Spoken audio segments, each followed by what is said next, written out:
Hello everybody, welcome to my channel judiciary prep hub. हम कर रहे हैं बहुत इंपॉर्टेंट एग्जाम की तैयारी, दैट इज जेडीए जेएलओ। लेकिन अगर आप आरजेएस की तैयारी कर रहे हो, उसमें Rajasthan stamp act in case पूछा जाता है, तो ये आपके लिए बहुत ही इंपॉर्टेंट और बहुत ही यूजफुल वीडियो है। अभी हमने कवर किया है सेक्शन 21 तक, ठीक है। सेक्शन 21 तक हमने कवर कर लिया है और अब आज हम कवर करेंगे सेक्शन 22 से। जितने भी स्टूडेंट इस वीडियो को फर्स्ट टाइम देख रहे हैं, उनसे रिक्वेस्ट है वीडियो को लास्ट तक देखना और आपको समझ आएगा कि हम कितना इजी तरीके से और कितना टाइम लगाकर हर एक कॉन्सेप्ट को समझकर, हर एक सेक्शन को समझकर डील कर रहे हैं। कोई भी सेक्शन हम नहीं छोड़ रहे हैं क्योंकि हमें नहीं पता कि क्वेश्चन कहाँ से बन जाए, ठीक है। तो आज हमें कहाँ से स्टार्ट करना है? आज हमें सेक्शन 22 से स्टार्ट करना है। अब देखिए सेक्शन 22 किस बारे में बात करता है। Section 22 says conversion of amount expressed in foreign currency. अब देखिए ये जितने भी आपको इस बेयर एक्ट में थोड़े टेक्निकल वर्ड्स लगेंगे, लेकिन मैंने ट्राई किया है कि बहुत ही ज्यादा सिंप्लीफाइड तरीके से हम इसको समझते हैं। देखिए अब ये सेक्शन क्या कहता है। ये सेक्शन कहता है where an instrument is chargeable with ad valorem duty, ठीक है। अब आप मुझे एक बात बताइए, आपको पता है एड वेलोरम ड्यूटी क्या होती है? क्योंकि जब तक हमें ये ही नहीं पता होगा हम आगे नहीं बढ़ सकते हैं, ठीक है। तो देखिए एड वेलोरम ड्यूटी क्या होती है, मैंने इसको आपको पहले बताया है। पहले हम इसका मीनिंग समझेंगे और उसके बाद हम आगे बढ़ेंगे। देखिए अगर किसी डॉक्यूमेंट या इंस्ट्रूमेंट पर जो लगने वाली स्टैम्प ड्यूटी है उसकी वैल्यू के हिसाब से तय होती है। देखिए कुछ जो स्टैम्प ड्यूटी होती है वो ऑलरेडी डिसाइडेड होती है कि ये डॉक्यूमेंट है तो इतनी स्टैम्प ड्यूटी लगेगी। लेकिन कुछ डॉक्यूमेंट इस तरीके के होते हैं कि उन डॉक्यूमेंट की जो इंस्ट्रूमेंट है उनकी स्टैम्प ड्यूटी कितनी होगी वो डॉक्यूमेंट को देखने के बाद पता लगेगा। जैसे कि मैं आपको एग्जांपल देती हूँ, duty based on value of document, document की वैल्यू के अनुसार लगने वाली जो ड्यूटी है। जैसे कि एग्जांपल, अब कोई स्टैम्प ड्यूटी आपका जो इंस्ट्रूमेंट है उस पर आपने जो आपका इंस्ट्रूमेंट डील कर रहा है वो किसी प्रॉपर्टी से रिलेटेड डील कर रहा है, तो क्या उसकी कोई फिक्स स्टैम्प ड्यूटी हो सकती है? नहीं। जितनी ज्यादा प्रॉपर्टी की वैल्यू होगी स्टैम्प ड्यूटी उतनी ज्यादा लगेगी। तो इसको हम क्या बोलेंगे? इस स्टैम्प ड्यूटी को हम क्या बोलेंगे? Ad valorem duty. अब समझ आ गया? ऐसा कोई भी दस्तावेज, ठीक है, ऐसा कोई भी instrument is chargeable with ad valorem duty and the amount is expressed in foreign currency। और वो जो अमाउंट है वो किस करेंसी में? फॉरेन करेंसी में है। The duty is calculated in Indian currency based on exchange rate। तो ड्यूटी कैसे कैलकुलेट होगी कि उस टाइम पे इंडियन करेंसी क्या है। देखिए अगर किसी डॉक्यूमेंट इंस्ट्रूमेंट पर लगने वाली स्टैम्प ड्यूटी उसकी वैल्यू के हिसाब से होती है तो एड वैलोरम ड्यूटी कहते हैं, ठीक है। उस डॉक्यूमेंट में अमाउंट फॉरेन करेंसी में लिखा हो, जैसे कि डॉलर में, पाउंड में, यूरो में, एक्सेट्रा, तो पहले उस अमाउंट को इंडियन रुपीज में कन्वर्ट किया जाएगा, ठीक है। क्या होगा? उस अमाउंट को क्या किया जाएगा? इंडियन रुपीज में कन्वर्ट किया जाएगा और उसके बाद कन्वर्टेड जो अमाउंट है उस पर स्टैम्प ड्यूटी कैलकुलेट होगी। तो आपको याद रखना है, अगर फॉरेन करेंसी जो अमाउंट है जो लिखा गया है वो फॉरेन करेंसी में लिखा गया है और वो एड वैलोरम ड्यूटी उस पर लगनी है, तो पहले उसको कन्वर्ट करेंगे हम इंडियन करेंसी में और जब वो कन्वर्टेड अमाउंट आएगा उस पर ही हमारी स्टैम्प ड्यूटी कैलकुलेट होगी। एड वैलोरम ड्यूटी का मतलब हमने पढ़ लिया, duty based on value of document. Document की जितनी वैल्यू होगी उसी के अनुसार उस पर स्टैम्प ड्यूटी लगेगी। जितनी प्रॉपर्टी की ज्यादा वैल्यू, स्टैम्प ड्यूटी उतनी ज्यादा। अब देखिए this conversion is done according to the current exchange rate on the date of the instrument। अभी क्या कह रहा है? जो रूपांतरण दस्तावेज की तिथि के विनिमय दर के अनुसार किया जाएगा। ये जो हम कन्वर्जन कर रहे हैं, ठीक है, ये जो कन्वर्जन हम कर रहे हैं वो किस डेट से होगा? तो जो दस्तावेज की तिथि, ठीक है, के विनिमय दर के अनुसार किया जाएगा। The conversion is done according to the current exchange rate क्या है on the date of the instrument, जिस डेट पर आपने इंस्ट्रूमेंट बनाए हैं उस पर करंट एक्सचेंज रेट क्या है, उसके अकॉर्डिंग ही फिर हम इस अमाउंट को कन्वर्ट करेंगे।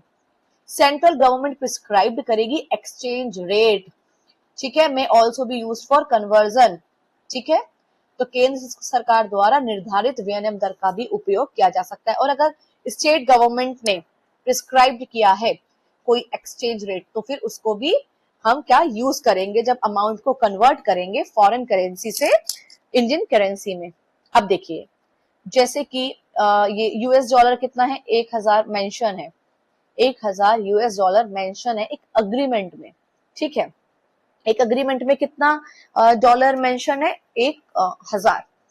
अब एक्सचेंज रेट क्या होगा, अगर हम इसको इंडियन करेंसी में एक्सचेंज करें तो क्या होगा, एक यूएस डॉलर की कीमत एग्जाम्पल अगर 80 इंडियन रुपी है तो फिर वैल्यू कितनी आ रही है उस 1000 के हिसाब से, तो 80 इंटू 1000 रुपीज तो कितना हो गया 80,000 रुपीज।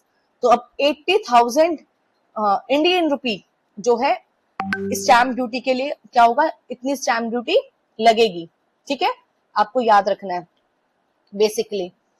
अब देखिए foreign currency for stamp duty is converted on the basis of, किस बेसिस पे हो रहा है, जो डेट ऑफ इंस्ट्रूमेंट है उसके एक्सचेंज रेट के अकॉर्डिंग, ठीक है।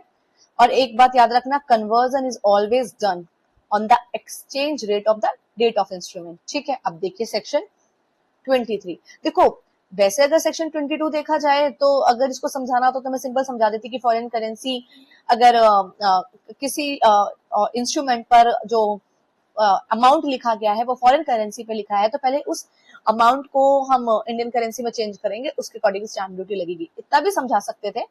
लेकिन फिर उससे आपको पूरा समझ नहीं आता कि ये एड वॉलरम ड्यूटी क्या होती है और किस कैसे इसको चेंज किया जाता है, किस डेट से इसका एक्सचेंज रेट माना जाता है, ठीक है।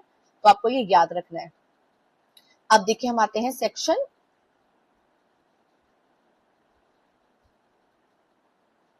23 पर, stock and marketable securities valuation. अब ये सेक्शन कहता है when an instrument is chargeable with ad valorem duty on stock और सिक्योरिटीज, ठीक है। अब यहाँ पर जो इंस्ट्रूमेंट चार्जेबल है, ठीक है, उस पे एड वैलोरम ड्यूटी लग रही है और वो क्या है, स्टॉक और सिक्योरिटीज है।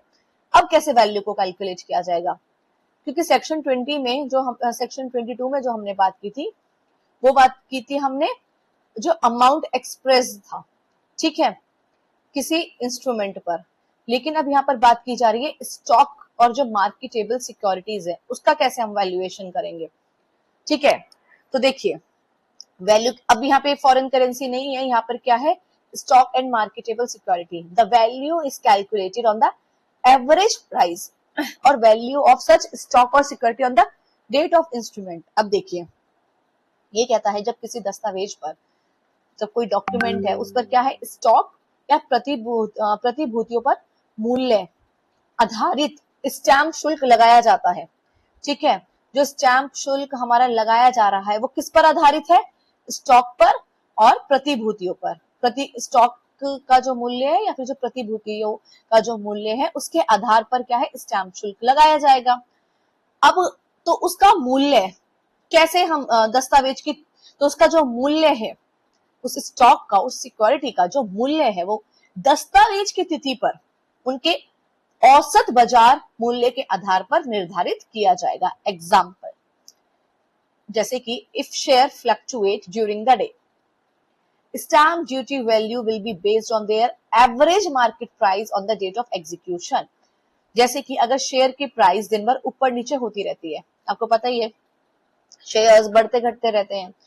अब ये इसमें कहा गया कि अगर शेयर की प्राइस पूरे दिन में ऊपर नीचे होती रहती है, अब स्टैम्प ड्यूटी कैलकुलेट करनी है हमें उस शेयर पर, तो स्टैम्प ड्यूटी कैलकुलेट करने के लिए किसी एक समय की प्राइस नहीं ली जाएगी, ठीक है, बल्कि जिस दिन उस डॉक्यूमेंट को एग्जीक्यूट हुआ था, वो डॉक्यूमेंट जिस दिन साइन हुआ था उस दिन की एवरेज मार्केट प्राइस ली जाएगी, ना तो ज्यादा ली जाएगी मार्केट, ना तो ज्यादा मार्केट प्राइस ली जाएगी उस दिन की, ना ही कम, एवरेज ली जाएगी। एग्जाम्पल जैसे किसी कंपनी के शेयर की प्राइस एक दिन में कैसी थी, जैसे मॉर्निंग में 100 रुपए के शेयर थे, आफ्टरनून में वो 120 रुपए के शेयर थे और इवनिंग में 110 रुपए के शेयर थे। ठीक है, अब पूरे दिन की अगर हम एवरेज, अब इसमें क्या है, पूरे दिन की एवरेज प्राइस निकाली जाएगी। तो अब पूरे दिन की एवरेज प्राइस निकाली तो एवरेज प्राइस निकला हमारा 110 रुपए। ठीक है, एवरेज प्राइस क्या निकला, 110 रुपए। तो अब स्टैम्प ड्यूटी कैसे होगी, 110 रुपए पर शेयर की वैल्यू पर कैलकुलेट होगी। ठीक है, अब स्टैम्प ड्यूटी कैसे कैलकुलेट होगी, अब उस शेयर की वैल्यू कितनी आ गई है, 110 रुपए पर शेयर की वैल्यू आ गई है। अब हम स्टैम्प ड्यूटी को कैलकुलेट कर लेंगे। अब देखिए ये रूल क्यों आया। ठीक है, इस रूल को ये रूल क्यों इंपॉर्टेंट है, ताकि कोई व्यक्ति अगर बहुत कम समय की लो प्राइस दिखाकर कम स्टैम्प ड्यूटी ना दे। ठीक है, डॉक्यूमेंट है, ठीक है, और उसमें स्टॉक और जो सिक्योरिटीज है तो वो चीज है उसके अंदर, और अब हमें उसका क्या निकालना है, अब हमें उस पर स्टैम्प ड्यूटी देनी है, उस जो है शेयर पर, और जो सिक्योरिटीज है मार्केटेबल सिक्योरिटीज उस पर स्टैम्प ड्यूटी देनी है। अब उस शेयर की जो वैल्यू कितनी है हमें वो निकालनी है। तो शेयर की वैल्यू हम उस दिन निकालेंगे जिस दिन वो डॉक्यूमेंट एग्जीक्यूट हुआ था। ठीक है, जिस दिन वो डॉक्यूमेंट एग्जीक्यूट हुआ था उस दिन उस शेयर की वैल्यू कितनी थी वो निकालेंगे। कैसे निकालेंगे, ऐसा तो नहीं है ना कि ऐसे भी सकता है कि शेयर बहुत ऊपर गया हो, उसकी अकॉर्डिंग वैल्यू निकाले, नहीं है शेयर बहुत कम है, नहीं, हमने उसकी एवरेज वैल्यू निकाल ली है। अब एवरेज वैल्यू निकालने के बाद उस पर क्या है, उसके अकॉर्डिंग कैलकुलेट की जाएगी स्टैम्प ड्यूटी। अब इसलिए किया गया ताकि बहुत कम समय की लो प्राइस दिखाकर कम स्टैम्प ड्यूटी ना दे सके, इसलिए लॉ फेयर और एवरेज वैल्यू मानता है। ठीक है, valuation of securities for stamp duty, जो सिक्योरिटीज का आप वैल्यूएशन निकाल रहे हैं स्टैम्प ड्यूटी के लिए, वो किस पर बेस्ड होता है, average price on date of instrument. ठीक है, average price on date of instrument. Stamp duty is calculated on average price on the date of instrument. तो इतना समझ आ गया। ठीक है, अब हम करते हैं अपना section 24, effect of statement of rate of exchange और एवरेज प्राइस। अब देखिए ये सेक्शन क्या कह रहा है, where an instrument contains a statement of current rate.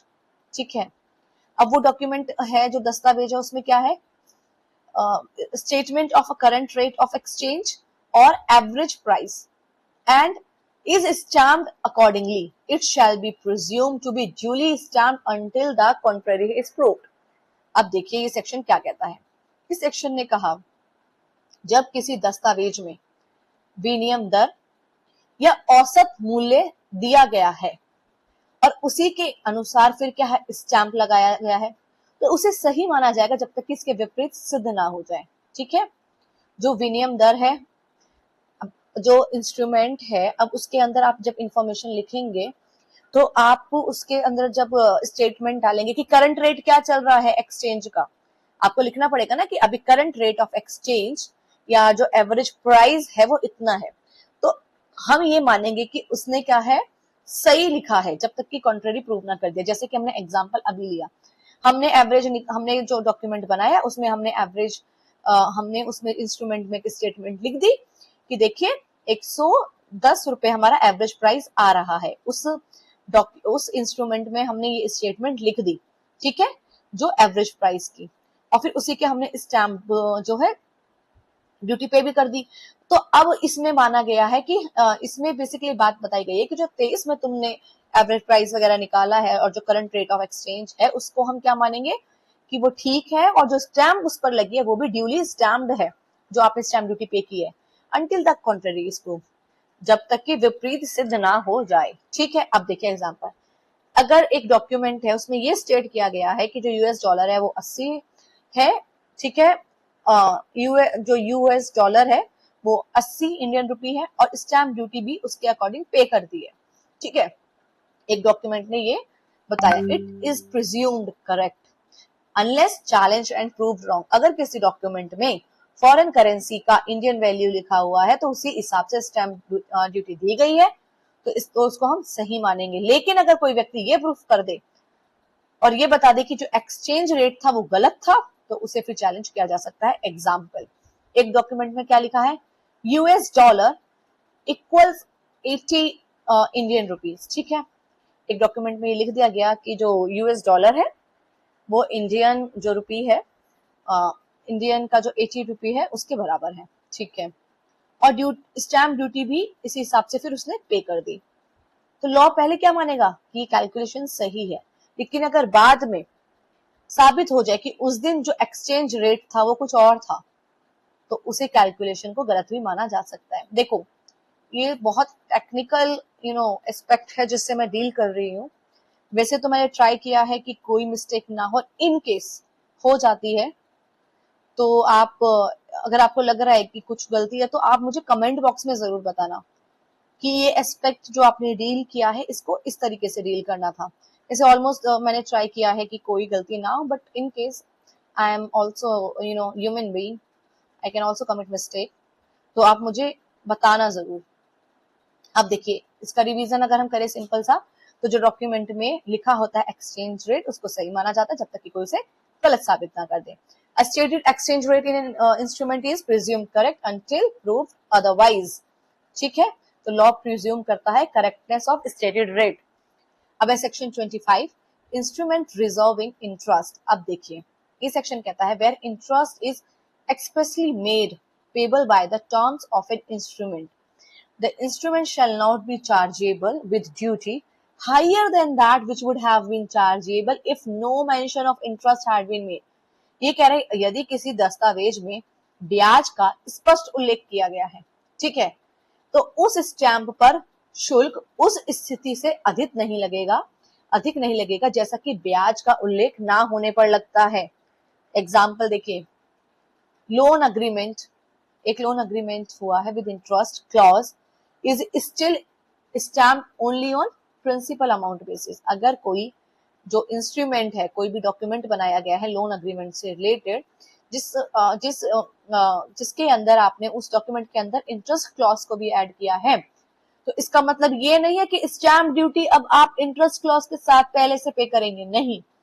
Stamp duty आप सिर्फ जो प्रिंसिपल अमाउंट के बेसिस पर ही देंगे। लोन अग्रीमेंट में अगर ब्याज की शर्त लिखी है तब भी स्टैम्प ड्यूटी केवल मूल ऋण राशि पर लगेगी। ब्याज की राशि को स्टैम्प ड्यूटी निकालते समय शामिल नहीं किया जाता। अगर किसी अग्रीमेंट में लिखा है 5 लाख रुपए का लोन दिया गया है और उस पर 10% ब्याज लगेगा, तो स्टैम्प ड्यूटी केवल 5 लाख रुपए पर लगेगी, ब्याज पर नहीं, ठीक है।